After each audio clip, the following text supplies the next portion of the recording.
previsto para la semana que volvíamos de vacaciones, es decir, para el 22 o 23 de julio, y que lamentablemente lo vamos a tener que adelantar para el día 8 de julio, un día antes de salir de vacaciones, porque el viernes 9 es feriado y el lunes 12 ya estamos en vacaciones. Por lo tanto, el parcial va a ser dentro de 2 semanas y un día. El 8 de julio, a las 18 horas, hemos hecho el pedido de reserva de las plataformas virtuales respectivas a los fines de poder tomar el segundo parcial.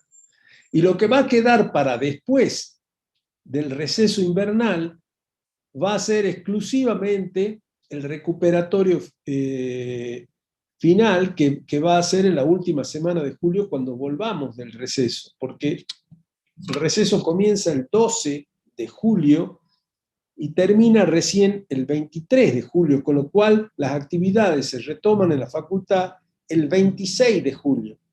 En esa semana, entre el 26 y el 30, vamos a tomar el recuperatorio final, que seguramente será un miércoles o un jueves, es decir, el 28 o el 29 de julio más concretamente. Entonces quedamos de la siguiente forma. Control de lectura último el miércoles 30 de junio, dentro de una semana. Y dentro de 2 semanas y un día, jueves 8 de julio a las 18 horas, tomamos el segundo parcial. Creo que tienen el tiempo suficiente como para poder estudiar, analizar todos los trabajos prácticos, ver todas las clases teóricas. La práctica, los trabajos prácticos, los que rinden por la regularidad, es a las 18 horas. Los que rinden por la promocionalidad va a ser a las 10 horas, o sea, va a ser a la mañana. Los que están en el régimen promocional va a ser el jueves 8 de julio a las 10 de la mañana, el parcial teórico. Y la parte práctica, para los que están en el régimen de regularidad, que son la gran mayoría, va a ser a las 6 de la tarde. ¿Queda claro entonces?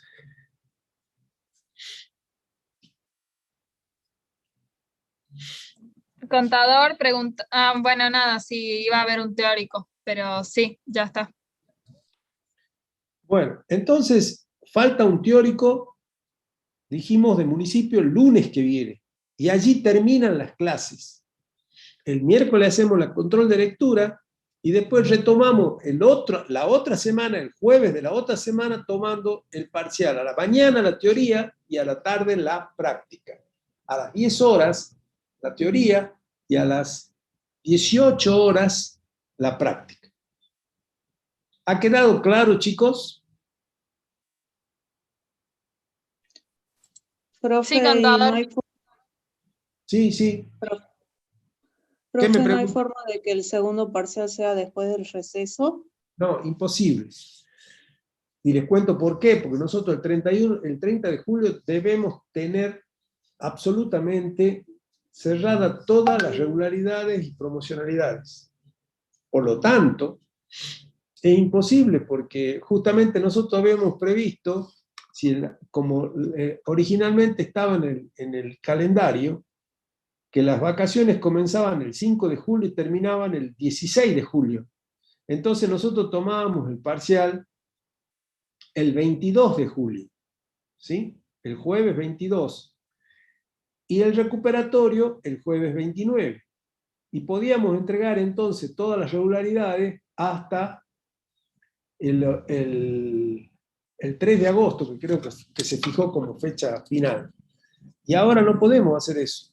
No podemos hacer eso porque nosotros no podemos tomar el segundo parcial y el recuperatorio prácticamente al mismo tiempo. Ustedes saben que se requiere por lo menos entre 5 y 7 días de diferencia. Y no lo tenemos. No los tenemos porque ya tenemos que agotar. Y desde la facultad nos han sugerido que modifiquemos nosotros nuestro cronograma y a los fines de que esa semana previa al receso haya actividades, nosotros ya no podemos dar más clases porque ya terminamos la materia, entonces vamos a tomar el parcial en esa fecha. Tienen 2 semanas para estudiar y además se supone que vienen estudiando durante todo este cursado, me imagino, no sé.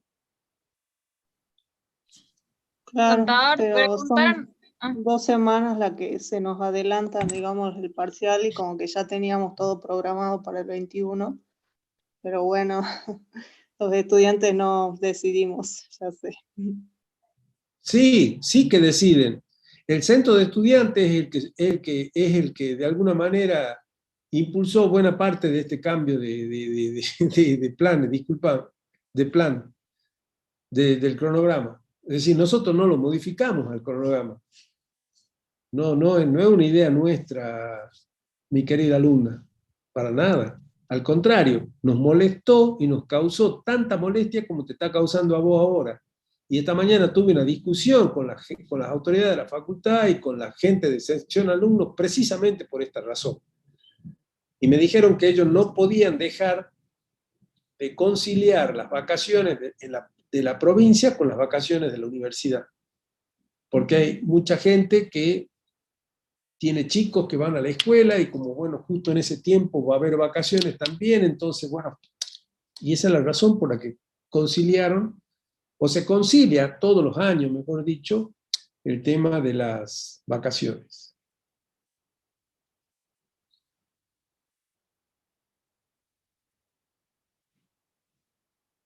No nos queda otra. No nos queda otra. No hay posibilidades. Precisamente lo que nos sugirieron de la facultad es que, les aclaro que en esa semana se van a tomar todos los parciales, ¿no? Todos los parciales se van a acumular entre la semana de lo que era el 5 al 8 de julio. Claro, justamente por eso, porque no es la única materia que estamos haciendo. Claro, bueno. Pero Bueno, sí. Si fue el centro de estudiantes, bueno, nos perjudicó a todos, digamos. No queda otra por el cronograma, porque justamente el calendario, al modificarse, no nos deja lugar para tomar el segundo parcial y el recuperatorio cuando volvamos del receso, porque recién volvemos del receso, recordemos, el 26 de julio. El 26 de julio. Y una semana después ya tenemos que entregar las regularidades, ya no hay tiempo para tomar segundo parcial y recuperatorio. Podremos tomar un examen de esos, no 2. Pero además, con todo el agravante de que nosotros terminamos las clases el lunes que viene. Los prácticos se terminan esta semana. El viernes termina la última comisión ya. Por lo tanto, ustedes ya la semana que viene no tienen actividades, ya pueden estudiar toda la semana. Y todavía van a tener la otra semana también, supuestamente de actividades, y sin hacer absolutamente nada, porque recién el receso comienza el 12 de julio. ¿Se entiende? Entonces, esta es la razón por la cual desde la facultad nos recomiendan y nos sugieren que pongamos las fechas que estamos estableciendo. No nos queda otra. Que en realidad, les soy sincero, así debería haberse hecho. Ustedes fíjense en que bastante desprolijo que nosotros terminemos el cursado de la materia en la primera semana de julio y recién tomemos el parcial en la cuarta semana de julio, porque haya dos semanas de receso en el medio, donde los chicos prácticamente ya se han olvidado de todos los temas que se han dado. Porque convengamos que nadie se va a pasar las 2 semanas estudiando la materia. Es decir, podrán hacer una que otra materia, pero bueno. Yo creo que así va a quedar un poco más ordenado el tema, ¿no? Sí lo va a obligar quizá a todos ustedes a tener que involucrarse más en el estudio en estos días. Bueno, ¿alguna otra consulta?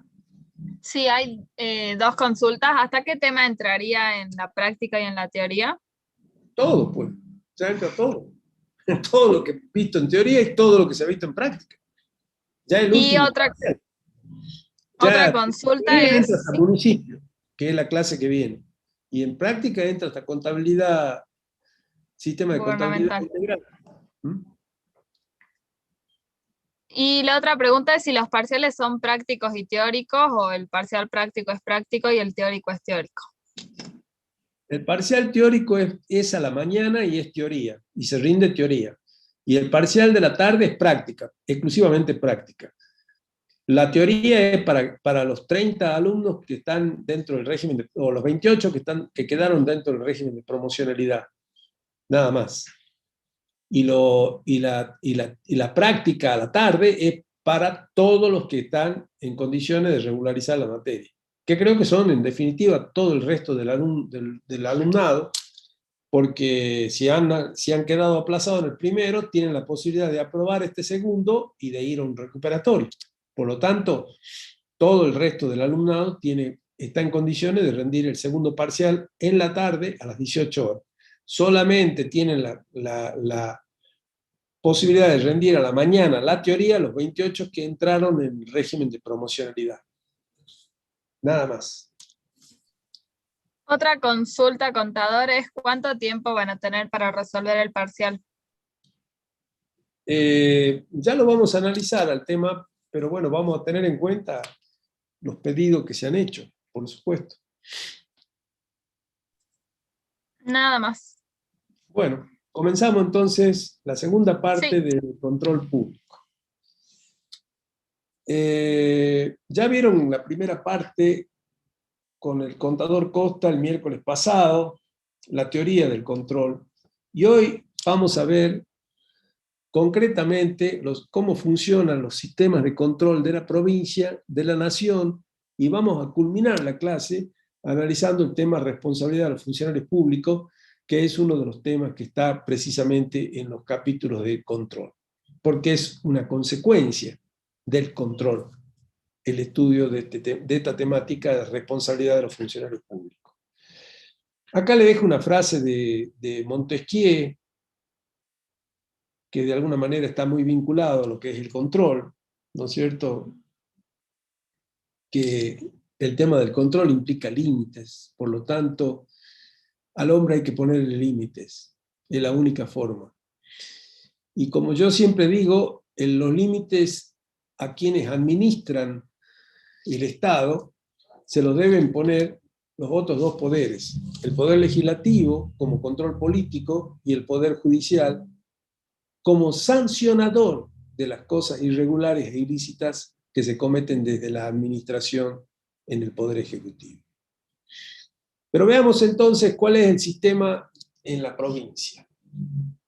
La normativa que rige el sistema de control en la provincia lo establece el artículo 169 de la Constitución Provincial y una ley creada al efecto que es la número 7103, sancionada en el año 2000 y puesta en funcionamiento a partir del 27 de diciembre del año 2000, en que se puso en funciones a la Auditoría General de la provincia, aboliendo el funcionamiento del hasta entonces órgano de control externo que tenía la provincia y que era el Tribunal de Cuentas de la provincia de Salta. La ley 7103 establece un sistema de control que está integrado por la legislatura provincial como control político, insisto, porque la legislatura no solamente sanciona leyes, sino tiene la función de control político del Poder Ejecutivo. ¿Y por qué? Porque son precisamente los representantes del pueblo los que deben controlar el buen manejo de los fondos públicos y qué es lo que la administración efectúa en su gestión, ¿verdad?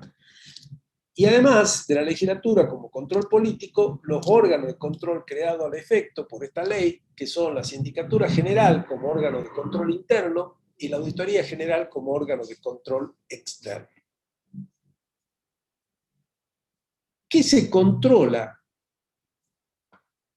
por parte de este sistema de control? Se controla a los organismos centralizados descentralizados, a la administración central, por supuesto, ¿no es cierto?, a las empresas y sociedades del Estado, a los entes reguladores, a los entes privados adjudicatarios de servicio, a cualquier otro ente público, pero también al Poder Legislativo, al Poder Judicial y a los municipios de la provincia de Salta, a todas las municipalidades. El control que ejerce la legislatura se realiza mediante que el control político, como dijimos, se hace aprobando, observando o desechando anualmente la cuenta general del ejercicio que el Poder Ejecutivo remite antes del 30 de junio de cada año. En la clase anterior estuvimos viendo precisamente cuenta general del ejercicio y vimos cómo es el funcionamiento de la cuenta, quiénes son los órganos que intervienen precisamente, y decíamos que la cuenta general es el conjunto de estados contables que la contaduría emite todos los años, desde el Poder Ejecutivo, obviamente, y se los manda al Poder Legislativo y lo manda también a la auditoría, para que el Poder Legislativo haga el control político y la Auditoría General haga el control técnico.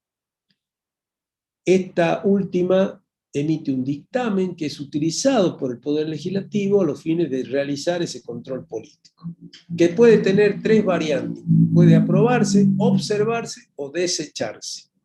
La cuenta general, como vimos en la clase pasada. Esa es, digamos, la típica función de la legislatura como control político. También lo ejercita con pedidos de informe, pedidos de investigación, con pedidos de información vinculada fundamentalmente a las ejecuciones presupuestarias del Ejecutivo, que debe remitirle, ¿no es cierto?, trimestralmente para su análisis precisamente. Es decir, también lo hace a través de ese tipo de actividades, pero fundamentalmente lo hace con el control de la cuenta general, o sea, con el control de todos los estados contables que la contaduría prepara anualmente. El sistema de control interno, que es la segunda pata que tiene el sistema de control en la provincia, está integrado por una sindicatura general de la provincia y una red de sindicaturas internas que fija el Poder Ejecutivo, las famosas UCI, como se llaman. Esas funcionan en cada una de las jurisdicciones y entidades, ¿sí? Jurisdicciones son los ministerios y entidades son los organismos descentralizados. En cada uno de ellos hay una UCI. Una UCI que lleva adelante el control interno, ¿sí?, pero dependiendo de la Sindicatura General, que es órgano rector del control interno y por lo tanto establece las políticas, los procedimientos y el programa anual de control, los que deben llevar a cabo los profesionales que están en cada una de las UCI, ¿verdad? La sindicatura depende del Poder Ejecutivo, por eso es órgano de control interno. Actúa con la autonomía funcional, administrativa y financiera. Es el órgano normativo de asesoramiento, supervisión y coordinación de toda la red de UCI que hay en la provincia, pero controla exclusivamente al Poder Ejecutivo, justamente porque es órgano de control interno del Poder Ejecutivo. Los otros poderes tienen su propio órgano de control interno, tanto el Poder Legislativo como el Poder Judicial tienen una unidad de control interno propia que controla cada uno de sus poderes.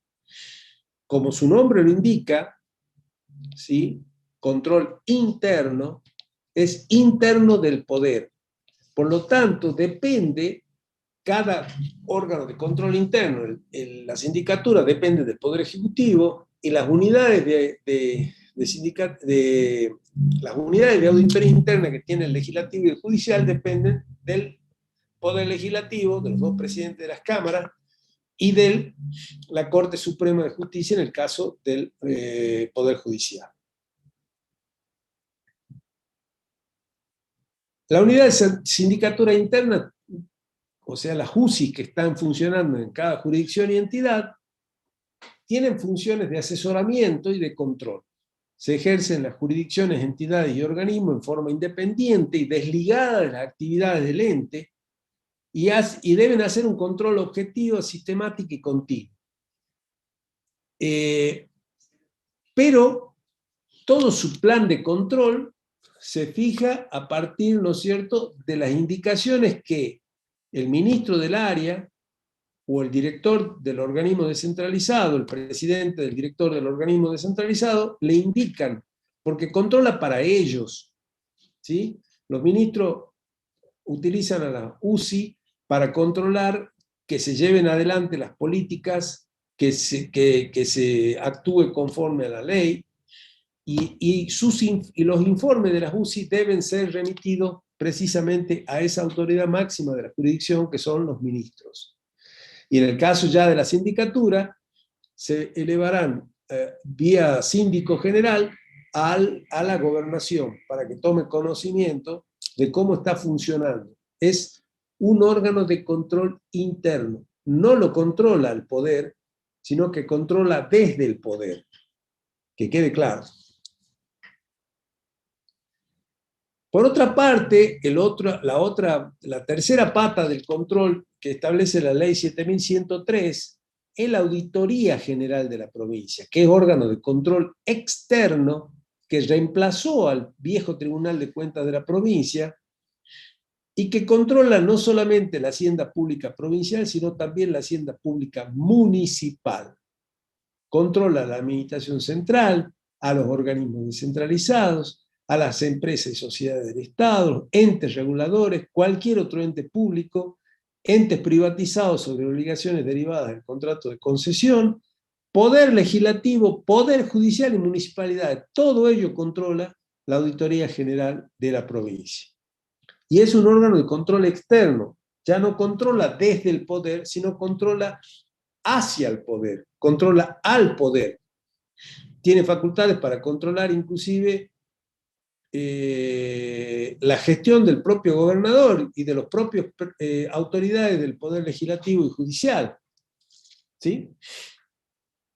Cosa que no los tienen los órganos de control interno porque responden precisamente a esa autoridad. ¿Se entiende la diferencia entre una cosa y la otra? A ver, si hay alguna Sí, consulta. contador, pero hubo una consulta si la auditoría controla a las municipalidades con o sin carta orgánica. La auditoría, como está redactada la Constitución, controla a todos los municipios. Ya vamos a ver en la clase que viene, cuando veamos municipios, que hay una suerte de incongruencia constitucional, porque hay un conflicto entre dos artículos de la Constitución que lo vamos a analizar en la clase que viene respecto a los municipios. Pero como está redactado el artículo 169, la auditoría controla a todos los municipios. Ahora, ¿qué pasa? Hay un solo municipio que tiene órgano de control propio, que es el de la ciudad de Salta. Ningún otro tiene. Por lo tanto, el conflicto solamente se da en la ciudad de Salta.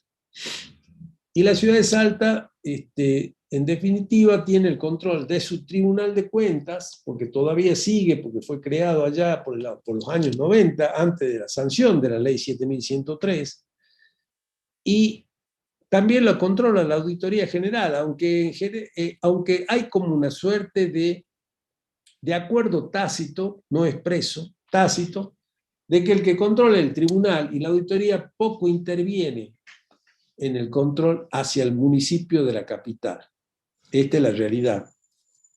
Pero no está resuelto normativamente y ese tema lo vamos a ver en la próxima clase. En el próximo capítulo, diríamos. La Auditoría General de la provincia entonces ejerce el control externo posterior, la auditoría de regularidad financiera y de gestión, examina y expresa opinión fundada cada año sobre la cuenta general del ejercicio, dando su dictamen técnico, como decíamos, y su control técnico, realiza el control de los ingresos públicos, cualquiera sea su origen, realiza auditoría financiera, de legalidad, de gestión, de todas las entidades bajo su control, que en definitiva es todo el sector público provincial y municipal, como dijimos hace un rato. La Auditoría General está integrada por 5 auditores generales, 5 auditores generales de la provincia, que se distribuyen en los distintos sectores o áreas de actuación. Hay 4 áreas de actuación, una a cargo de cada uno de los auditores generales, y el quinto es el presidente. ¿Sí? El presidente interviene en la firma de los informes de las 4 áreas que funcionan. Los informes elaborados de cada sector entonces son aprobados por el auditor general del área responsable y el auditor general presidente. El auditor general presidente interviene en las 4 áreas en las que está distribuida la auditoría, el funcionamiento operativo de la Auditoría General. Cada sector o área es responsabilidad del respectivo auditor general. La excepción está en el supuesto daño al fisco, cuando se supone que hay daño al fisco, donde entonces sí interviene ya el colegio en su plenitud para definir su paso al Ministerio Público. Contador, y sí hay 2 consultas. ¿Cuáles serían las áreas de actuación de la auditoría? Son 4 áreas que se distribuyen toda la administración provincial y todos los municipios. Entonces, en cada área hay 2 o 3 ministerios, 2 o 3 organismos descentralizados o empresas del Estado, y alrededor de 12, 15 municipios. Y otra consulta es, ¿a quiénes son remitidos o a quiénes están dirigidos los informes de auditoría? Bueno, en primer lugar se remiten al auditado, o sea, al organismo auditado, al municipio, al organismo descentralizado, al ministerio respectivo. Y son publicados en la página web. En algunos casos son remitidos también a la legislatura, sobre todo cuando es la legislatura la que pide auditorías, que eso sucede en muchos casos porque de las sesiones legislativas, los legisladores en muchos casos piden que la legislatura efectúe el pedido de auditoría a tal o cual municipio, supongamos, o a tal o cual ministerio. Por lo tanto, esos informes también van con copia a la legislatura, precisamente por haber sido la iniciadora del pedido de auditoría concretamente. ¿Algo más? No, eso es todo. Bueno. Vamos entonces al Sistema de Control Público Nacional. El Sistema Nacional, la legislación actualmente vigente es la Constitución Nacional, año 94, que en el artículo 85 crea la Auditoría General de la Nación, y el 86 que fija el Defensor del Pueblo.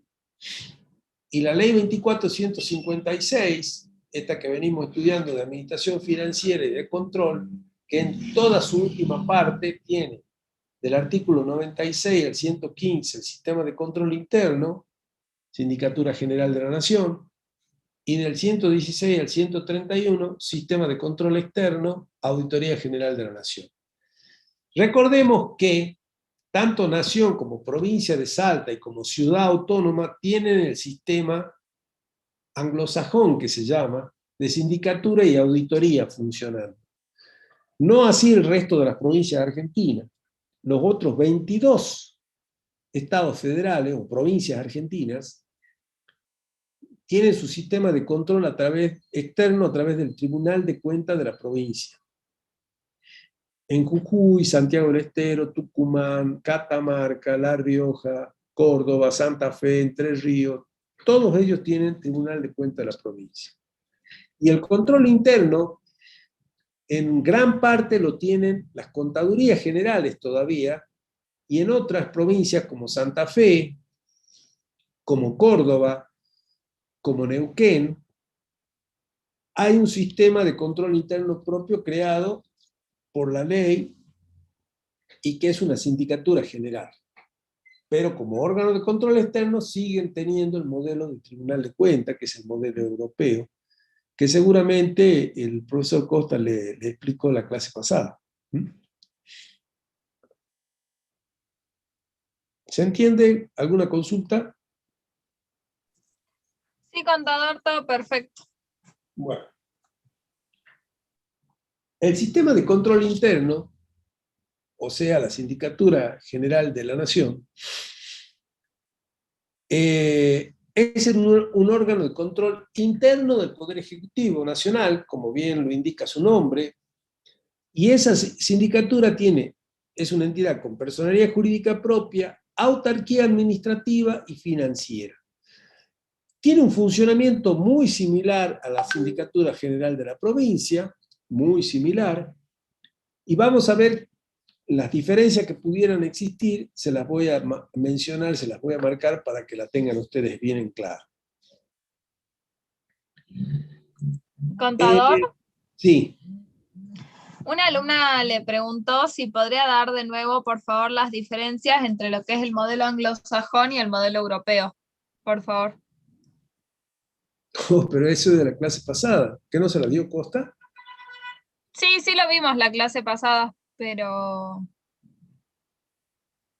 está igual subida la clase ya a la plataforma Moodle. Si querés consultarla, también lo dimos De ahí todas el año maneras, pasado. bueno, vamos a tratar de sintetizarla.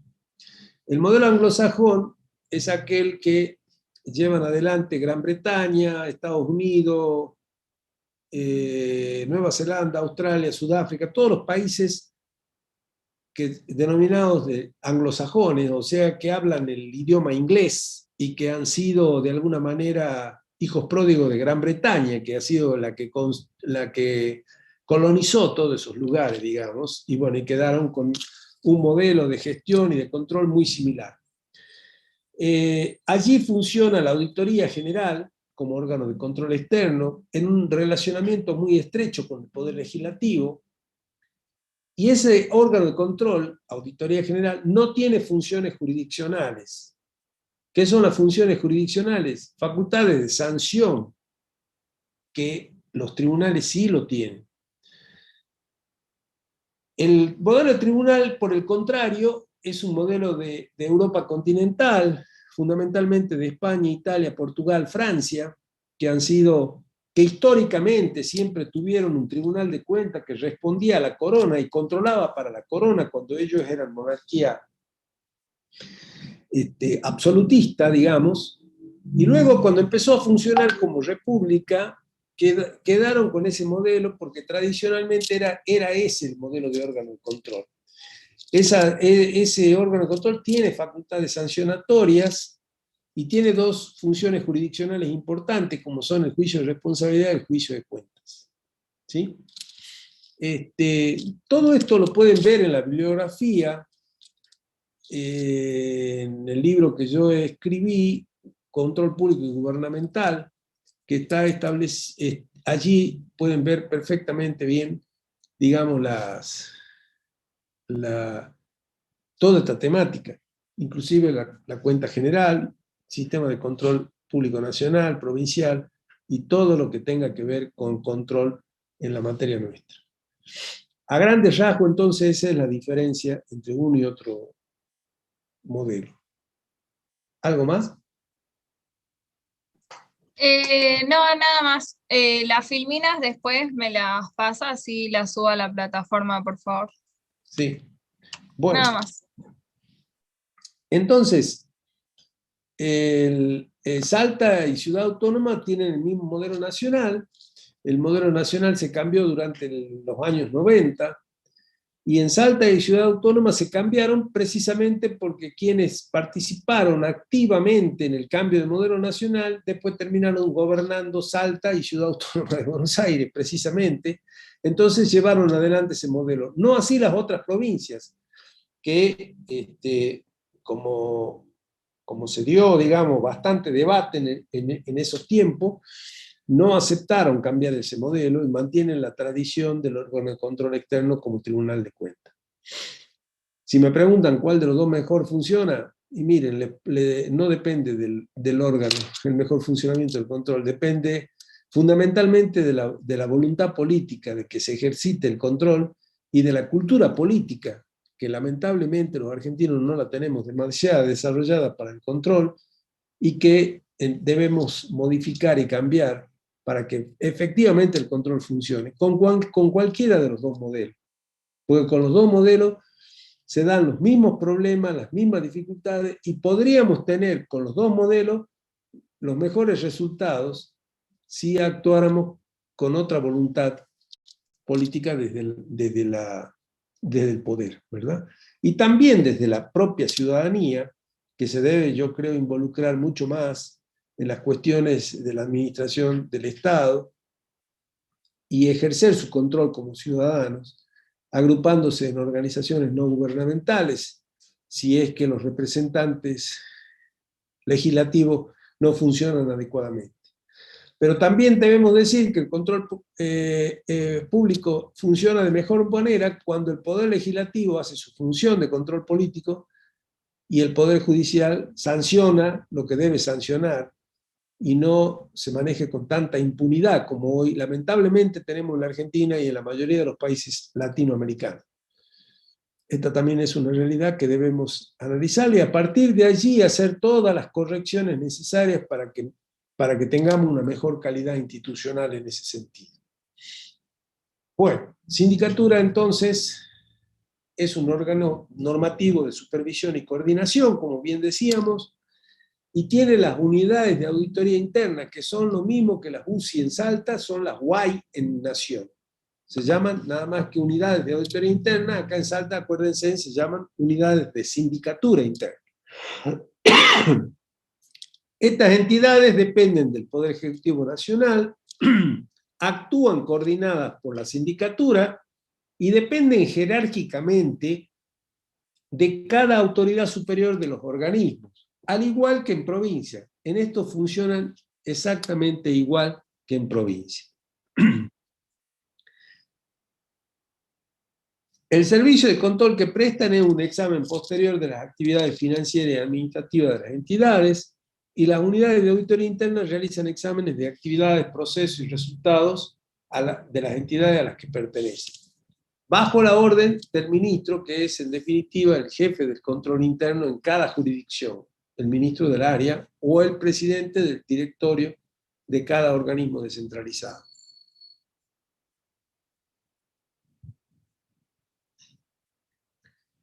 Está a cargo de un síndico general, al igual que en provincia, la nación, que es designado por el Poder Ejecutivo Nacional. Nada más que acá en la nación, a diferencia de provincia, está asistido por 3 síndicos generales adjuntos que son designados también por el Poder Ejecutivo a propuesta del síndico general. Acá en provincia tan solo hay un síndico general. En nación hay un síndico general y 3 síndicos adjuntos. La sindicatura, ¿a quién informa?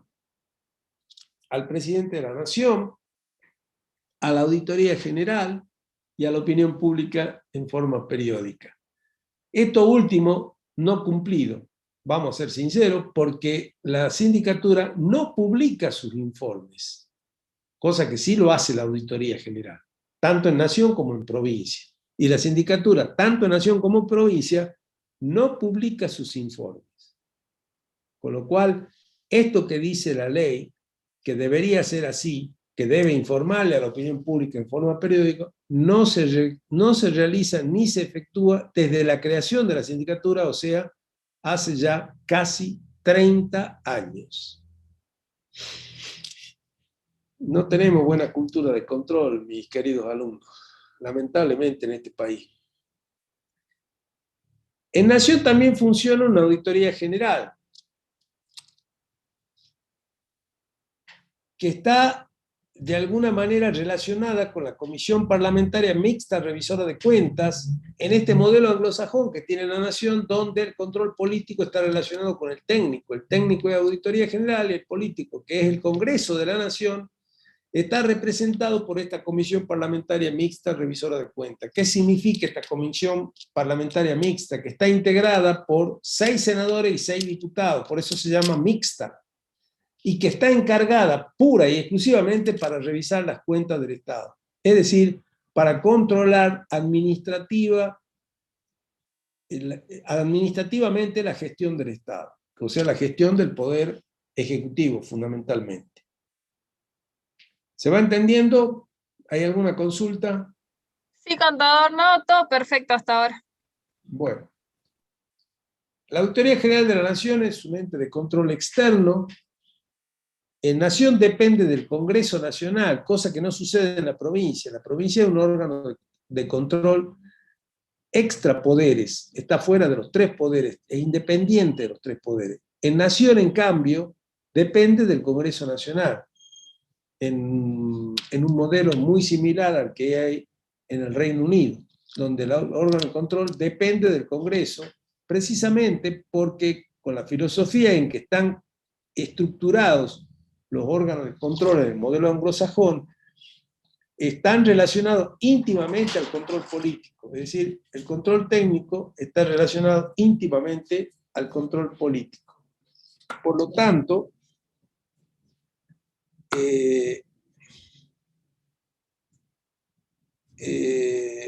esperan un segundito, por favor?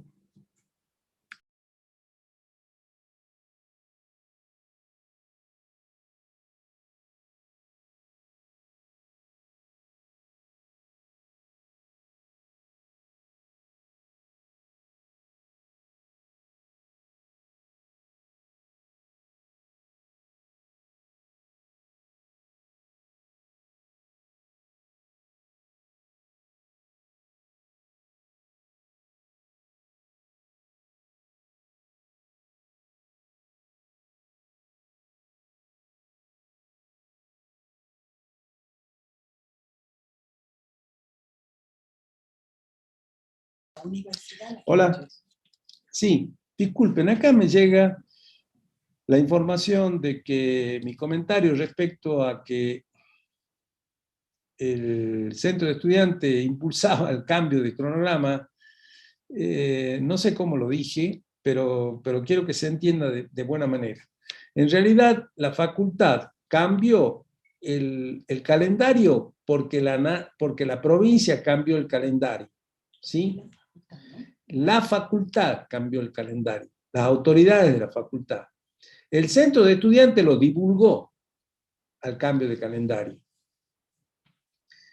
Pero yo en ningún momento dije que el centro de estudiantes cambiaba la fecha de los parciales. La fecha de los parciales se cambian a partir de las sugerencias que hacemos, que nos hace la facultad, para que entremos dentro de los plazos que establece el calendario académico fijado por la facultad, de que el día 3 de agosto deben estar presentadas todas las regularidades y promocionalidades de la materia. Entonces, no sé quién ha ido con el cuento al centro de estudiantes, que me llega ahora la versión del centro de estudiantes que está enojada por lo que yo he dicho. Lo que yo he dicho es que el centro de estudiantes lo divulgó a esto, y yo me enteré por el centro de estudiantes inicialmente. Pero debo ser claro y debo ser veraz en este tema.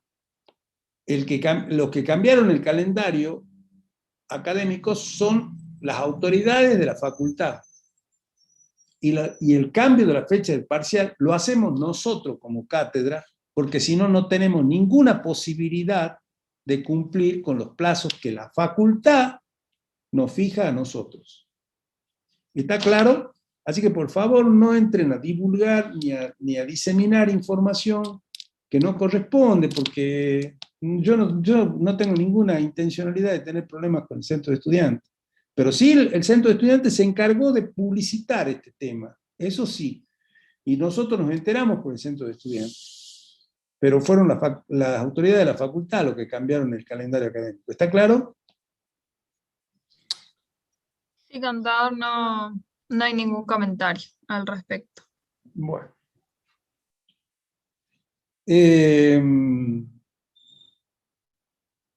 Vamos a la Auditoría General, entonces, un ente de control externo dependiente del Congreso Nacional, tiene personalidad jurídica propia e independencia funcional, y las estructuras, normas básicas internas, reglas básicas, se establecen por resoluciones conjuntas de la Comisión Revisora de Cuentas, que dijimos que es el representante del Congreso Nacional para ejercer el control político, y también la Comisión de Presupuesto y Hacienda, que es otra de las comisiones fijas que tiene el Congreso de la Nación.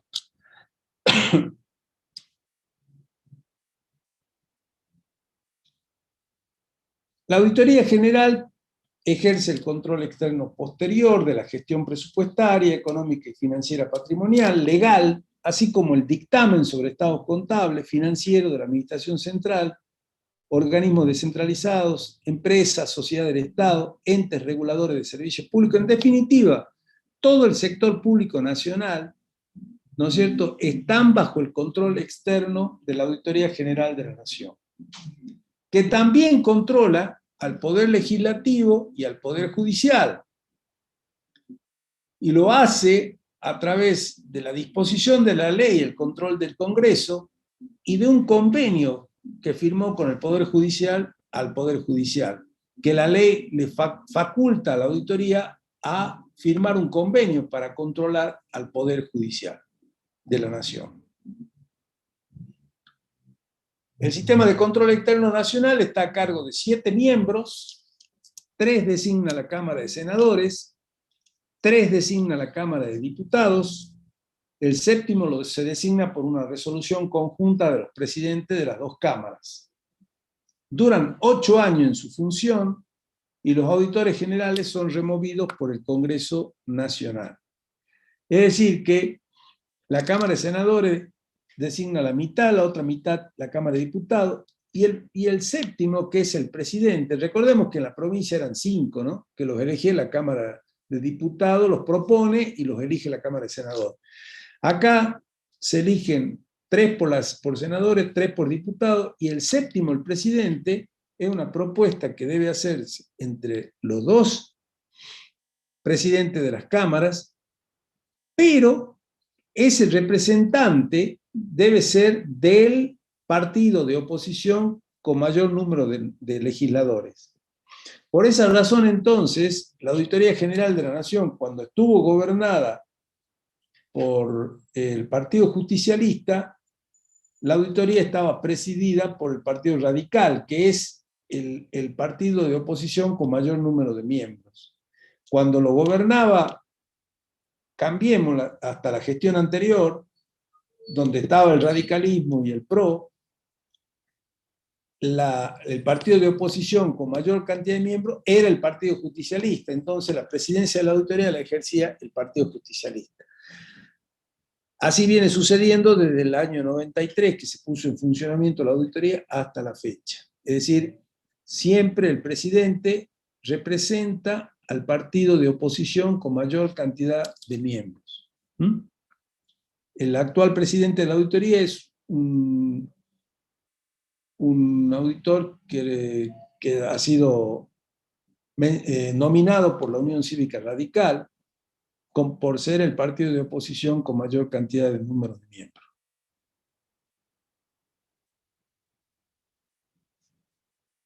La Comisión Parlamentaria Mixta Revisora de Cuentas, dijimos que actúa en representación del Congreso, que está integrada por 6 senadores, 6 diputados, y esa comisión aprueba el proyecto de presupuesto anual de la Auditoría General, lo remite al Poder Ejecutivo para ser incorporado al presupuesto general, aprueba el programa anual de la Auditoría General de la Nación, y está formada por 6 senadores y 6 diputados.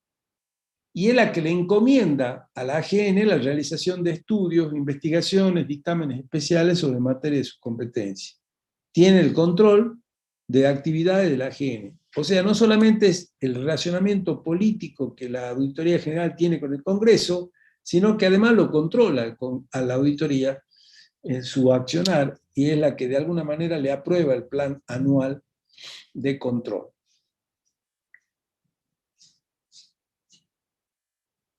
¿Hasta acá alguna consulta? No, contador, todo bien.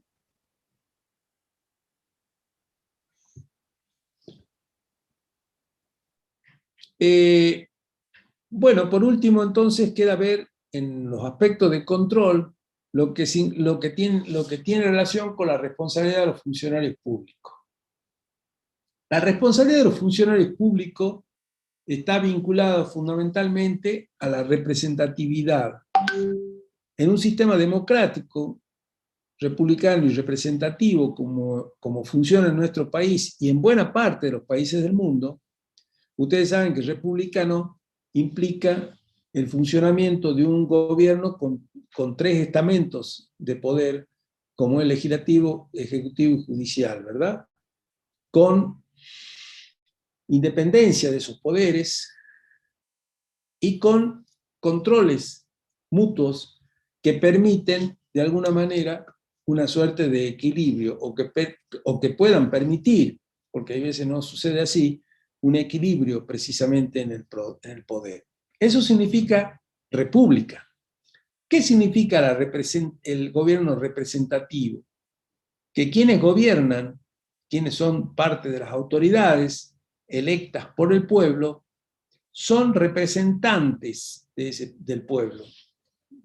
Tanto el gobernador como el presidente, como los legisladores, son representantes del pueblo. El pueblo los elige con el voto directo en los sufragios que bianualmente se dan en nuestro país, ¿verdad? Y pasan entonces a ser representantes.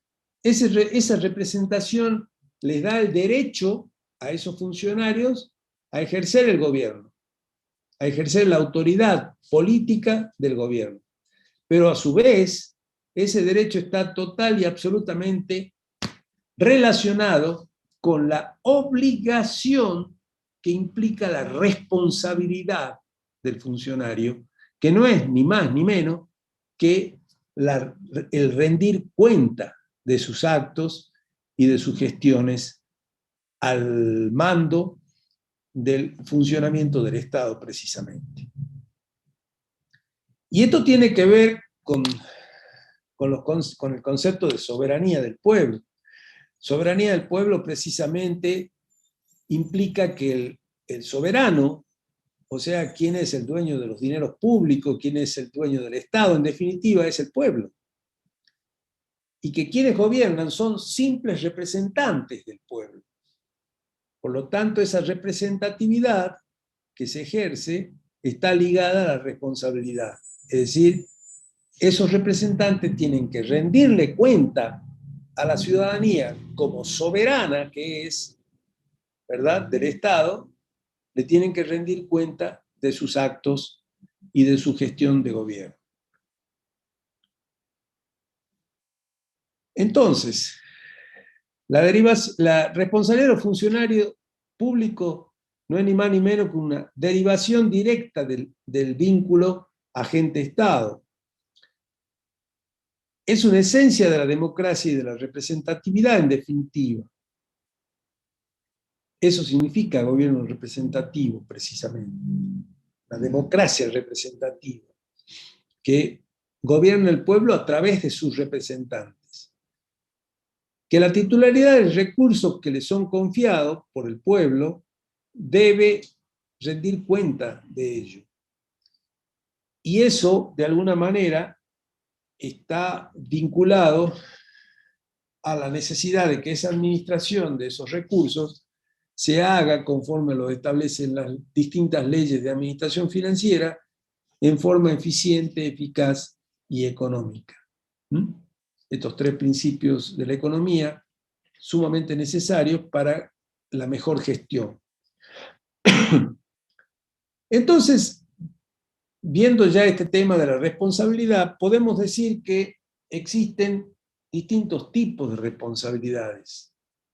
Una es la responsabilidad política, otra es la responsabilidad penal, otra es la civil y otra es la administrativa. Pero antes de desarrollarlo, quisiera saber si hasta acá se va entendiendo o hay alguna consulta que quieran ustedes realizar. Por el momento no consultaron nada por el chat, contador. Bueno.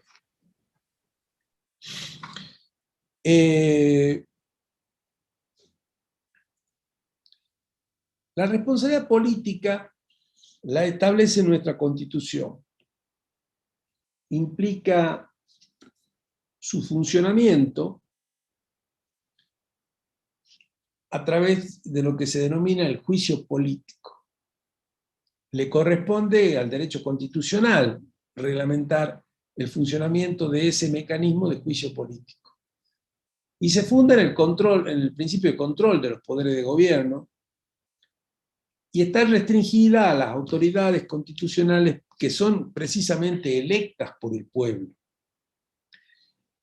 Varían los medios para hacerla efectiva y pueden estar sometidas a juicio político en la nación el presidente, el vicepresidente, los legisladores, los miembros de la Corte Suprema de Justicia.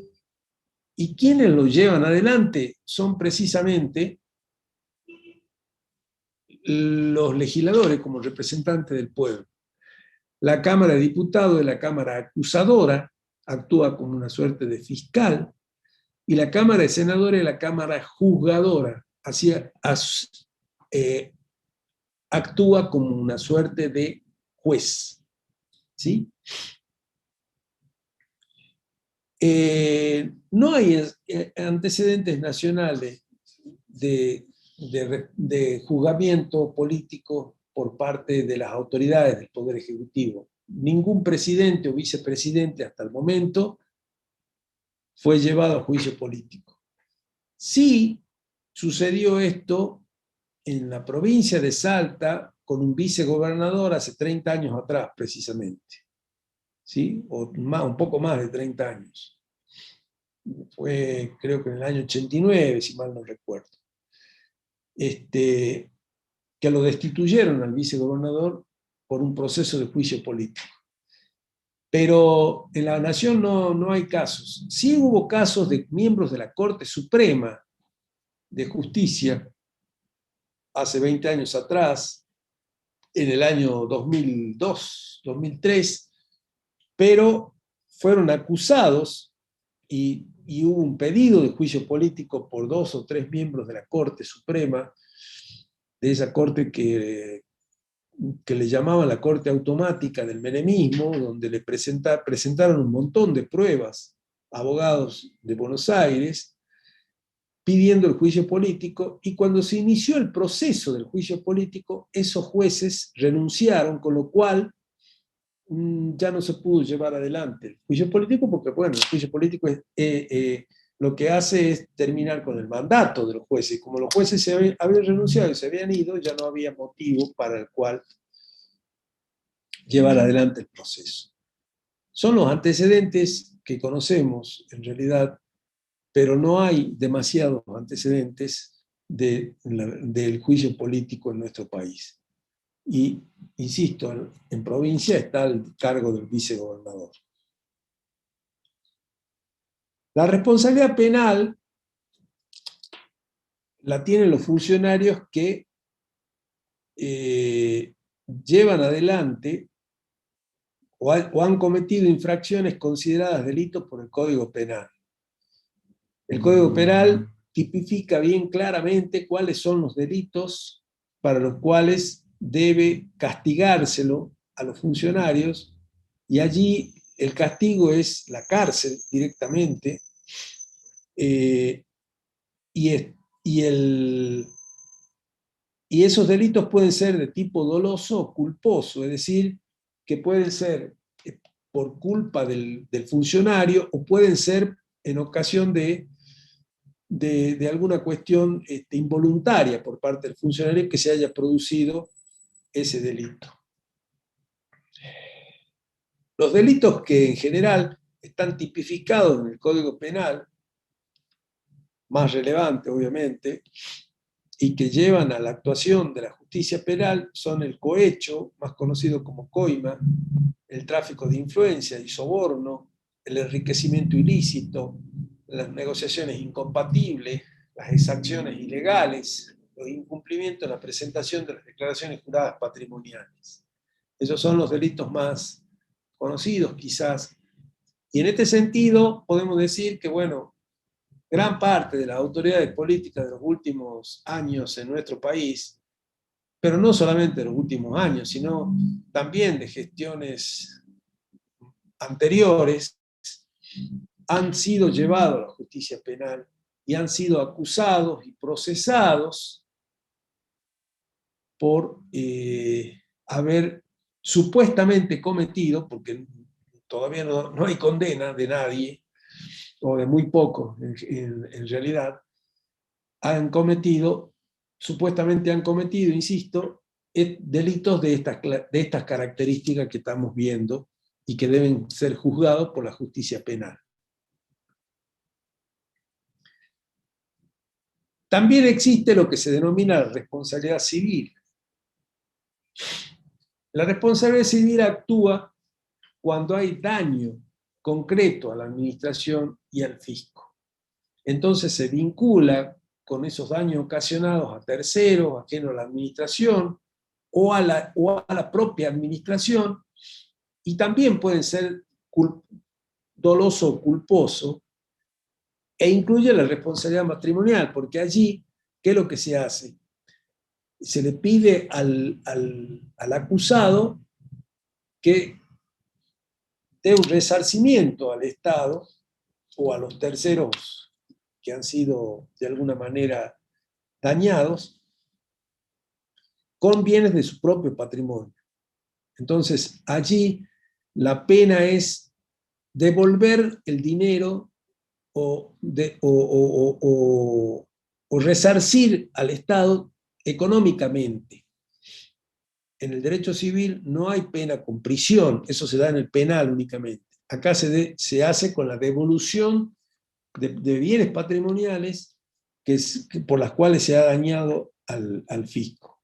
Se establece un valor de daño al fisco y en función de eso debe venir el resarcimiento por parte de aquel acusado que haya sido sancionado precisamente luego de haber sido juzgado. Y por último está la responsabilidad disciplinaria o administrativa, que esto, digamos, es una suerte de contracara del juicio político, porque esta ya no es para los funcionarios de alto nivel, sino para los empleados y agentes públicos que trabajan bajo la relación de dependencia. En ese sentido, actúa como una suerte de poder disciplinario de la administración y se presenta ante una falta de servicio cometida por la gente y alcanza a todos los agentes y funcionarios de sus funciones. Y acá las penas son de amonestaciones, en primer lugar, de suspensiones, y llegan hasta la cesantía, quizás la pena máxima que hay en este sentido, cuando la falta es sumamente grave. ¿Alguna consulta, alguna duda? No, contador, respecto de estos temas, ninguna. ¿Y de los otros temas? Tampoco. Bueno.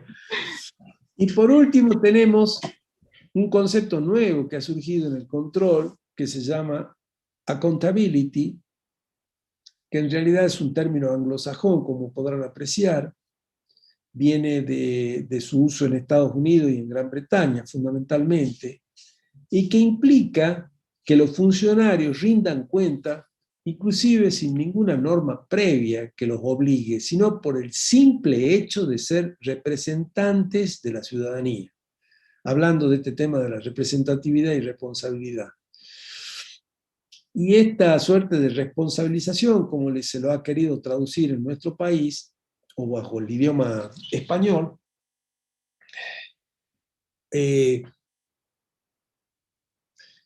trata de alguna manera, generar conciencia y cultura, y la cultura del control en todo aquel funcionario que ejerza y tenga responsabilidades en el manejo de fondos públicos fundamentalmente. Y por lo tanto tenga la obligación de rendir cuentas. Claro, este es un término que lamentablemente en nuestro país, con la cultura política que nosotros tenemos, es bastante poco desarrollado, quizás, y por esa razón no se lo conoce muy mucho, aunque la doctrina lo viene estudiando, analizando y vislumbrando además de qué forma se puede poner en práctica, digamos, en nuestras organizaciones estatales. Pero bueno, si acá los funcionarios con normas legales que lo obligan a rendir cuentas no rinden cuentas, se imagina que les surja simplemente por una cuestión ética o moral la responsabilidad de generar esa rendición por el simple hecho de manejar fondos públicos, bueno, sería de alguna manera muy loable que así suceda, ¿no? Pero bueno, esperemos que esto vaya cambiando, para lo cual, digamos, creo que hay toda una generación en la que ustedes están involucrados que sin duda va a tener que trabajar mucho para que el control público empiece a funcionar decididamente en nuestro país. Porque no es un problema de este gobierno, ni del anterior, ni del anterior, ni del anterior. Es un problema de toda la historia de nuestra cultura política. Desde 1853 a la fecha, siempre hemos tenido estas dificultades y estos problemas. A tal punto que yo siempre lo doy como ejemplo al hecho de que en todos los países más conocidos o vinculados con nosotros, como España, Estados Unidos, México, Chile, Colombia, Gran Bretaña, Francia, Italia, los órganos de control fueron creados en el siglo XIX, principio del siglo XX, en algunos casos, como una evolución y desarrollo del control público a partir del modelo de república y democracia que se fue instalando en todos los países del mundo en esos tiempos. En la Argentina recién en 1956, en la segunda mitad del siglo XX, recién se crea el primer órgano de control que fue el Tribunal de Cuentas de la Nación. Y si ustedes hacen un comparativo del presupuesto que tiene nuestro órgano de control actual, auditoría, con el resto de los órganos de control externo que tienen todos los países latinoamericanos, y se imaginan lo que perdemos. Tenemos menos presupuesto que Colombia, que es un país más chico que nosotros. Tenemos menos presupuesto que Chile, que es un país más chico que nosotros. Tenemos menos presupuesto que Costa Rica para el ejercicio del control. Y buena parte de eso depende. Si los órganos de control tienen presupuesto, tienen capacitación, tienen independencia, así el control público funciona. Si falta alguno de esos elementos, seguramente va a haber dificultades para el ejercicio del control público. Bueno, acá terminamos la clase de hoy. Les dije que quedan los municipios el lunes. No se enojen ni responsabilicen a nadie de este tema. Este tema es un problema del calendario académico que se modificó. No nos queda otra, así que no empecemos a buscar culpables. Hay que asumir las responsabilidades, quedan 2 semanas y un día para el parcial. Creo que es el tiempo suficiente. Si ustedes han venido estudiando la materia, es el tiempo suficiente. Por otra parte, ustedes sabían que este control de lectura que vamos a hacer el miércoles que viene iba a ser este viernes, por lo tanto, también deberían haber estado estudiando en estos días. Con lo cual, no es que de un día para otro salió el parcial. Quedan 2 semanas. En 2 semanas muchos pueden estudiar ustedes. Sobre todo porque terminan las clases, entonces se quedan sin clase y van a tener todo el tiempo del mundo para estudiar. Así que, bueno, espero que puedan cumplir con sus obligaciones como estudiantes. ¿Alguna consulta? ¿Ninguna? Preguntaron por los temas del control de lectura del miércoles. Entra todos los temas que no se tomaron en el primer parcial. Entran todos los temas que no se tomaron hasta el tercer control de lectura. Entra sistema de contabilidad, sistema de control y municipio que damos el lunes. Nada más, contador, parece que no hubo ninguna duda. Bueno, muy bien. Hasta la próxima. Que estén bien. Adiós. Nos estamos viendo. Nos estamos viendo. Hasta luego.